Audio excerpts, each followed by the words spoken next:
Mr. Potato Head is one of America's most iconic and enduring children's toys, comprised of a plastic potato head and an assortment of limbs and facial features such as eyes, ears, nose, and mouth.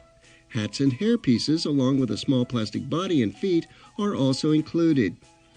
Mr. Potato Head is popular with children ages 3 and up and has been pleasing children for decades. Even if you never owned a Mr. Potato Head, you almost certainly have heard of him. He's been around for almost 70 years. He's been featured in commercials, movies, and he's even had his own TV show. Mr. Potato Head has become a fixture in American society and is ingrained in American culture. Today's children have a wide assortment of toys to choose from, ranging from video games and outdoor sports equipment to cartoon and movie-based action figures complete with full lines of accessories. These include Star Wars figures, Avengers superheroes, and characters from Disney animated features and live-action movies. Plenty of fun for kids to play with, right? You bet.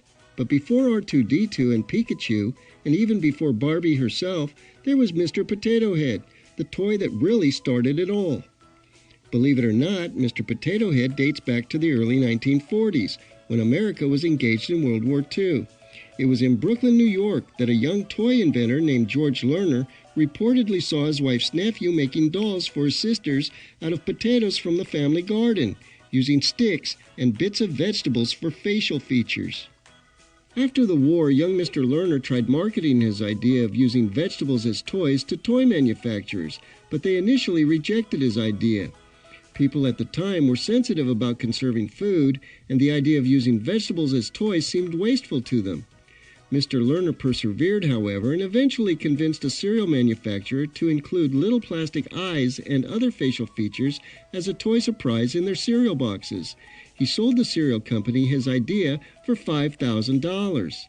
Not long after that, he showed his idea to two brothers involved in manufacturing school supplies, named Henry and Merrill Hassenfeld. These two men became the founders of the toy company known as Hasbro. The Hassenfeld brothers bought the rights to Lerner's idea from the cereal manufacturer and paid Lerner a small royalty for each package of plastic pieces sold. The idea at the time was for customers to take the plastic pieces and use them on their own vegetables. Back then, there was no plastic potato included in the kit. The customer was supposed to use a real potato or other vegetable. They named their toy Mr. Potato Head. The new toy creation took off.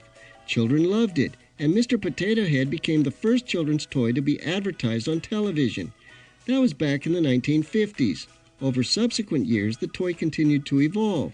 A plastic potato came to be included, and the plastic parts doubled in size. Mrs. Potato Head was created to become Mr. Potato Head's life mate. Other changes were made, and new items came and went. But Mr. Potato Head endured, and today, over half a century after his creation in a Brooklyn vegetable garden, Mr. Potato Head remains one of America's favorite and beloved toys. We love you, Mr. Potato Head.